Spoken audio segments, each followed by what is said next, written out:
agradecer a Deus pela vida do pastor Dia 6, mais uma vez, e que pela sua pessoa nos trouxe até aqui. Mas gostaria de ter um pequeno diálogo aqui com a nossa irmã Renata a respeito do Evangelho. Estamos falando somente sobre Cristo e como Cristo tem encontrado pessoas que são carentes da sua graça e da sua bondade. Renata, como ocorreu sua conversão, seu encontro com Cristo? Você pode dizer de forma objetiva como ocorreu esse seu encontro com Cristo, sua conversão? Sim, primeiro eu gostaria de dar a paz do Senhor a todos os ouvintes e irmãos que estão nos ouvindo aqui no programa Voz do Evangelho. Bem, eu fui criada no Evangelho, né? Por exemplo, a minha mãe, a minha avó, os meus tios maternos, todos eram cristãos, né? Então eu fui criada desde de bebê na igreja, né? Porém, o meu encontro com o Senhor se deu somente com 19 anos, né? Eu estou com 20. Então, foi praticamente ali ano passado. O meu encontro se deu, eu creio, né, que eu precisava desse encontro. Porque apesar de nós estarmos ouvindo ali a palavra do Senhor, nós precisamos viver a palavra de Deus nas nossas vidas. A palavra de Deus precisa entrar nos nossos corações. O Senhor precisa fazer morada dentro de nós. Nós precisamos mortificar a nossa carne. E quando você é jovem, você não sabe muito da vida, né? Vamos ser sinceros. Você não sabe nada da vida. E você precisa ter experiências com Deus. Você precisa ter experiências negativas para que Deus mostre a graça dele em meio ao sofrimento. Como foi com os profetas. Eu gosto muito de citar, sempre que eu falo sobre a minha conversão, que não é muito, é a primeira vez que eu estou falando publicamente, eu gosto de lembrar da conversão de Jacó. Jacó era o descendente da promessa, né? Filho de Isaac, filho da promessa. Então ele tinha tudo, né? Ele nasceu, era gêmeo do seu irmão mais velho Esaú.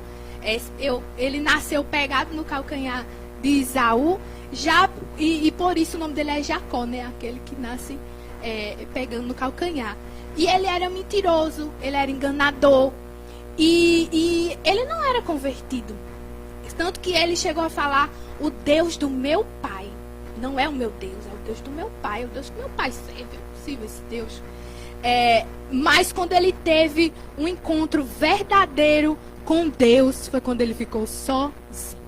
Então nós precisamos ter, às vezes, momentos solitários mesmo. E seja, eu não estou falando só de sofrimento físico, eu estou falando de sofrimento mental, existencial. Quem eu sou? Quem me criou? Para que eu nasci? Qual a minha chamada? Qual a minha vocação? O que é que eu vim fazer no mundo? Né? E Jacó, ele se perguntou isso, né? Ele ficou sozinho, ele teve que fugir, porque ele roubou a bênção da primogenitura. Ele já tinha pegado, né? Barganhado com o irmão para ser o primogênito. Então ele já era tido como o irmão mais velho. Mas ele, além de ser tido como irmão mais velho, ter esse respeito, ele ainda roubou a bênção do irmão dele. A bênção de ser o próximo patriarca, né? A responsabilidade de seguir com a nação, com aquela família, de ser o homem exemplo para a sua tribo. Ele tomou isso de Esaú. Então ele saiu para não ser morto pelo irmão. E ali ele tem um encontro com Deus, dormindo numa pedra. A cabeça na pedra, ele tem um encontro com Deus. E eu gosto muito disso, porque é aí que a gente vê que filho de crente não é crente.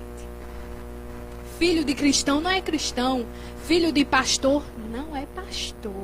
É filho, tá ali na promessa, tá vivendo debaixo da promessa, mas não está vivendo a promessa. Quem vive a promessa é quem vive com Jesus.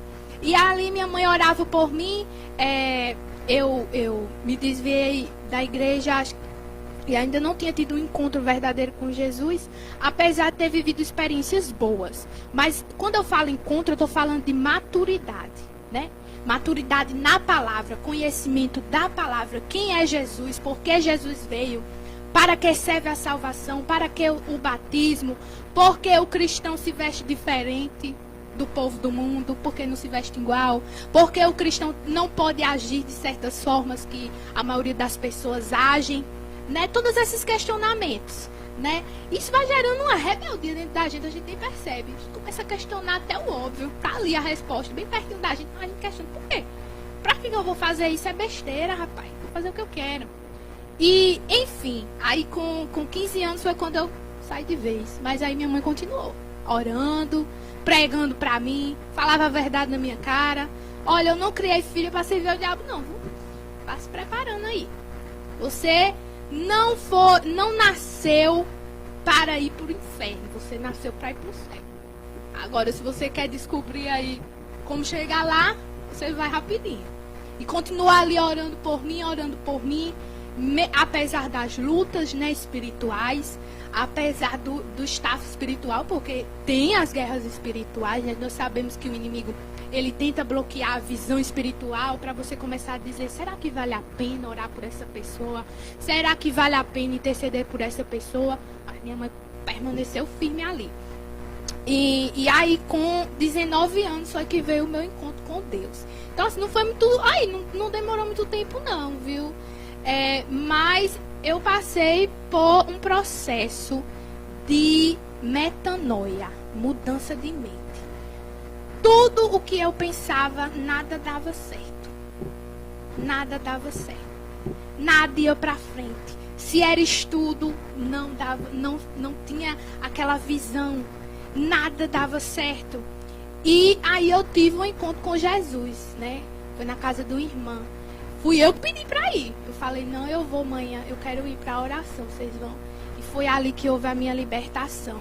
E depois da minha libertação, eu fiquei 1 mês ainda na igreja, só escutando a palavra, com aquela sede de saber mais de Deus, de conhecer mais a Deus. E entender que tem coisas que Deus ele lhe mostra, ele lhe dá logo assim, quando você se converte, mas não é para você usar naquele momento, né? E Deus foi me dando essa sabedoria, porque eu era meio sem sabedoria, entregando as pérolas aos porcos, né? E Deus vai dizendo, não é assim. O Espírito Santo vai moldando a gente, né? E aí logo eu falei com o pastor de Assis, eu vou congregar aqui na igreja, eu vou modificar, né?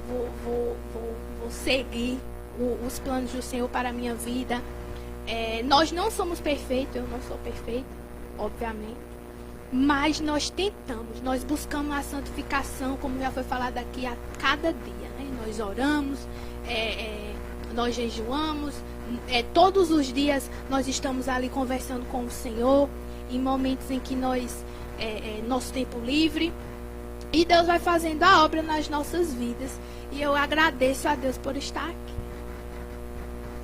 Irmã Renata, qual foi o momento mais marcante da sua conversão? Enquanto você falava aí, eu lembrei de uma frase do meu irmão, que ele disse assim uma vez: se afastar de Deus é aceitar a destruição para a sua vida. Pessoas que se afastam de Deus caminham a passos largos para o inferno. E aquele ditado que o mundo usa, que a curiosidade matou o gato, né? Às vezes a curiosidade tem matado muitos seres humanos. Como Renata falou, o inferno não foi feito para os homens. Os homens vão para lá de intrometido. A Bíblia diz que o inferno foi feito para Satanás e seus anjos. Mas assim, qual foi o momento mais marcante da sua conversão até hoje? Foi justamente essa mudança de mente. Parecia que nada do mundo importava. Eu podia morrer ali. Morrendo com Jesus estava ótimo. Nada do mundo satisfazia, nada do mundo valia a pena, a minha paz. Eu passei algumas noites, muitos dias sem dormir. E vocês não querem saber o que a gente passar sem dormir, não. A tribulação, a falta de paz, nada no mundo preenche o amor de Deus nas nossas vidas. A presença de Jesus Cristo no nosso coração. E essa mudança de mente vem pelo Espírito Santo, né? Logo quando o Espírito Santo toca, que em João 6, 7 diz que o Espírito Santo vem para nos convencer do pecado, da justiça e do juízo. O pecado é os nossos pecados. O Espírito Santo vai começando a mostrar tudo que está errado. Da justiça, o que Jesus fez por nós. Ele é justo e ele fez justiça.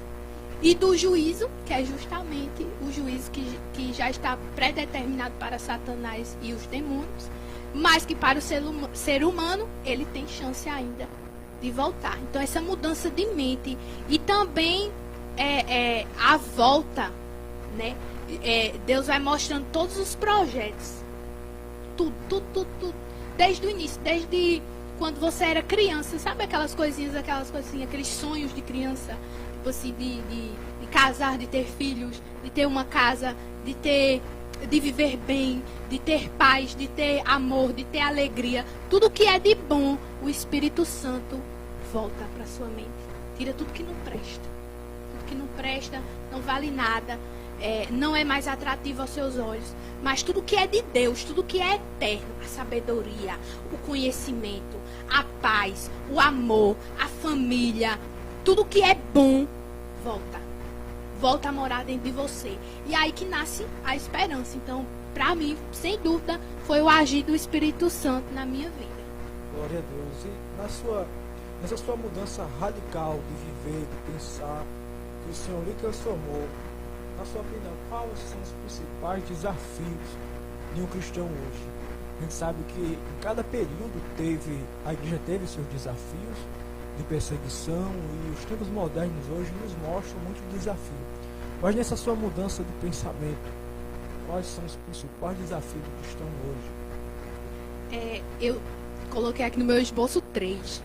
Primeiro, lidar com distrações. Hoje em dia, nós temos a internet, nós temos os aparelhos digitais, nós temos séries, filmes, músicas, nós temos muita coisa que não tinha no passado. No passado tinha um teatro e tal, mas não era aquela coisa que todo mundo podia ir, era só os ricos. Então, não era algo que tirava o foco dos cristãos. Hoje em dia, as distrações é o que tira o nosso tempo com Deus. O tempo da gente estar meditando na palavra, a gente está vendo uma série. Tempo de estar orando, a gente está escutando uma música, está vendo um documentário. Então, isso tira o nosso tempo com Deus. Segundo, defender a nossa fé. Nós não estamos, apesar de termos a Bíblia de fácil acesso no nosso celular, em todo lugar que a gente vai, a gente tem uma Bíblia ali. Nós não temos aquela convicção em defender a nossa fé. Eu mesmo estou sendo testada ali na minha universidade quase todo dia, nesse quesito de defender a minha fé. O professor está falando ali sobre política, aí vai para marxismo cultural, aí vai para marxismo político, vai para economia e de repente está falando sobre crente, está falando sobre pastor, está falando sobre... Aí, quem é cristão aqui? Ninguém levanta a mão, lá vai. Sou cristão aqui, crente. Qual igreja? Assembleia de Deus, rindo pra cara dele. Ô glória, pode falar mais, pode criticar. Mas eu sinto essa necessidade da gente defender a nossa fé. Porque eles leem a Bíblia. Eles leem a Bíblia. A interpretação deles lá é pelo meio científico. Então é óbvio que eles vão desdenhar da nossa fé. E aí, sempre que eu chego em casa, eu chego cheia de reflexão sobre a minha fé. Eu começo a anotar ali, dizer, nossa, próxima vez se eu tiver aula com esse professor, eu vou trazer isso à tona. E isso está nascendo em mim, né? Que é justamente o que veio dos apóstolos, chama apologética, né? A defesa da fé. Falta o cristão ser firmado e defender a sua fé, principalmente os jovens. Os jovens estão sendo muito atacados e muitos deixam mesmo e falam mal. Deixam a sua fé e falam mal porque não tiveram encontro com Jesus, tiveram encontro com as belezas da igreja. Mas não tiveram um encontro verdadeiro com Jesus, não se importam com a palavra. Aí saem da igreja e ficam falando mal, ajudando o professor lá que nunca pisou na igreja a falar mal da igreja. E Jesus disse que, cuidado, ó, Saulo perseguiu os cristãos, Saulo perseguia a igreja e ele estava perseguindo, não era a igreja dele, ele estava perseguindo o próprio Jesus.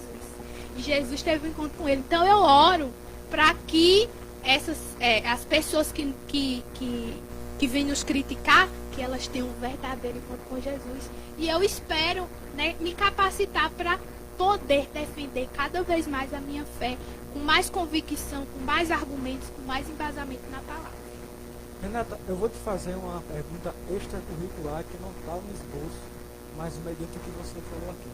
Você acha que é possível alguém ter um encontro com Jesus e ao ele ser atacado, não defendê-lo? É impossível. Parece que quando eles estão falando da igreja, eles estão falando de você. Quando eles estão falando de Deus, esse Deus Pai aí, Deus é Pai, Deus não pode ser mulher, não? Deus não é espírito, Deus não pode ser mulher, Deus não pode ser uma árvore, Deus não pode ser um sol. E parece que eles estão dizendo assim, eles estão falando do meu Pai, eles estão falando desse Deus que habita em mim, que me fez reviver. Eu estava morto nos pós das cinzas do inferno. Eu estava caminhando para o abismo e agora eu não estou mais. Então quando eles confrontam a sua fé, quando eles confrontam a Deus ou a palavra de Deus, eles estão nos confrontando. E tem cristãos que por medo e também por falta de argumento se acanha e não fala nada. Mas eu sinto assim aquela coisa dentro de mim para falar, mas às vezes eu falo assim, não, eu tenho que me preparar mais para falar com ele, porque ele é um doutor, né? Eu sou só uma estudantezinha de graduação. Eu preciso ter mais embasamento na palavra para trazer a palavra para ele. Professor, tem essa parte aqui em tal livro da Bíblia. A Bíblia é um livro que tem livros históricos, livros poéticos, livros românticos, como Cantares de Salomão. Ela não é o Evangelho, os Salmos. A Bíblia não é só um livro de contos de fadas. A vida não só é um livro de regras. A Bíblia é um livro muito além do que isso. É verdade. Eu vou orar para que Deus nos dê mais tempo nesse programa para entrevistar a Renata mais vezes. Mas, Renata, por que a nossa juventude ela tem tanta dificuldade de ser cristão hoje? Eu escrevi aqui. Falta de conhecimento bíblico. Embasamento bíblico. Falta de conhecer a palavra, de realmente... Porque ler uma vez, ok, serve para aquele dia, amanhã eu já não lembro mais o que eu li. Então, a meditação ali na palavra, quanto mais você lê, mais você vê pontos de argumentação e que você vai ser questionado no futuro. Esperem, Deus sabe o que faz. Falta de renúncia. Muitos jovens estão saindo da igreja porque falta renúncia. Continuam com os mesmos costumes, estar no mundo, escutando as mesmas músicas, andando com as mesmas pessoas. E não estou dizendo para você deixar de ter amizade com quem você gosta, não. Eu estou dizendo assim, se você não sabe ser luz, ser cristão com esses amigos, é melhor se afastar. Jesus disse que é melhor arrancar o olho do que estar com ele lá e ir para o inferno, né? É verdade. E a falta, essa ansiedade, essa carência de querer pertencer a algum grupo. Querer ser amado por pessoas que odeiam Jesus, odeiam Deus, odeiam a igreja. Não quero ser amigo dessas pessoas, porque se essas pessoas não aceitam Deus, não aceitam Jesus, quem sou eu? Elas não me aceitam também. Porque se nós somos criaturas de Deus, nós passamos a ser filhos de Deus pela graça de Jesus Cristo, e nós nos convertemos a Ele, então, no momento que Ele não aceita Deus, Ele também não me aceita, certo? E se caso eu não posso querer estar integrado ali, eu não posso querer ser uma pessoa que queira estar integrada àquele grupo. Eu tenho que ter convicção da minha fé e me impor enquanto cristão. Há uma questão que diz assim, como você espera ser amado em um mundo onde o seu Deus foi odiado? Então, como a gente espera ter um elo com aqueles que em seus atos declaram guerras contra o nosso próprio Deus? Renata, o que está destruindo os cristãos hoje? O que mais destrói os cristãos hoje? Eu coloquei 3 coisas, mas só vou falar de uma. Mundanismo na igreja. Tudo para satisfazer o ego humano. O centro do culto está deixando de ser Jesus Cristo para ser o homem. A antropologia utilizada como teologia. Não, o que é que você está sentindo? Ah, porque você está sendo humilhado? Não, mas Jesus não te fez para ser humilhado. Você vai ser exaltado, você vai ser vencedor. Você vai... Se Jesus foi perseguido, morto numa cruz, quem somos nós, né? Então, assim, tudo para trazer um efeito, né? As igrejas hoje, elas têm que ser modernas. Hoje a igreja, ela tem que ter a parede preta. Por que a parede preta? Ah, é para trazer atenção. Porque no momento que você coloca um fundo preto, a atenção vai para centro. Quem está no centro? Aí botam as luzes, jogos de luzes e músicas. E os tocadores lá não oram, não escutam a palavra. Na hora que o pregador está pregando, eles estão no celular, não estão nem aí. Nenhuma reverência. Só estão lá para tocar, para cantar. E cadê Deus? Cadê o centro do culto que é Jesus? Onde está? Para que você vai para a igreja se não para adorar a Deus? O que você está fazendo lá? Se não é para ouvir a sua palavra, se não é para ser exortado, para mudar de vida, para ser transformado, para que ir para a igreja? É como se fosse uma perca de tempo, né?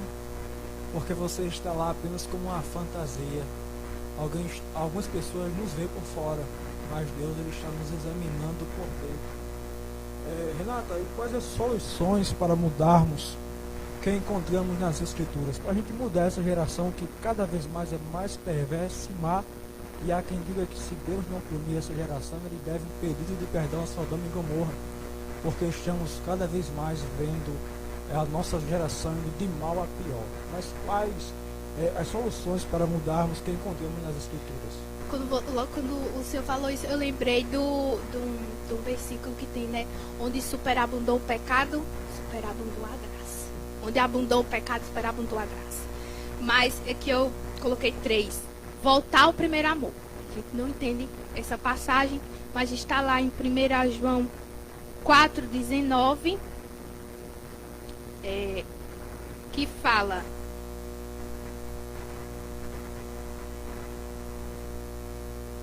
nós o amamos porque ele primeiro nos amou. Então, se não fosse Jesus Cristo, se não fosse esse amor incondicional de Pai, de se entregar, de servir, ele como Senhor deixou tudo. Não usurpou ser Deus, mas se tornou homem para morrer por nós. Que amor tremendo. Voltar esse amor puro, esse amor sincero, esse amor que confronta, esse amor que constrange o nosso coração. 2. Se revestir de toda a armadura de Deus, que está em Efésios 6. Capacete da salvação, a palavra de Deus, couraça da justiça. Qual é a nossa justiça? Jesus Cristo é a nossa justiça. Ser como Jesus, agir como Jesus, pensar no que Jesus faria no momento de aflição, de calúnia, de humilhação. Ele iria orar, como ele foi lá para o Getsemane. Antes de ser morto, estava lá orando, suando sangue por nós. Então, nós temos que fazer o mesmo por ele, até mais, mas é impossível. É impossível. A vida é muito curta para se doar como Jesus se doou por nós. 3. Ser dominado pelo Espírito. Em Gálatas 5.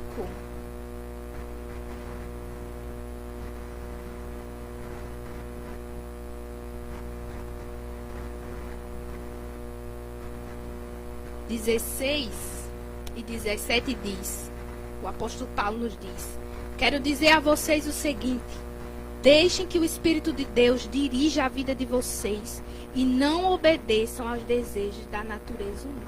Ou seja, não obedeçam ao que você acha que é certo. O que você acha, o que você sente, não importa. Porque o que a nossa natureza humana quer é contrariar o que o Espírito quer.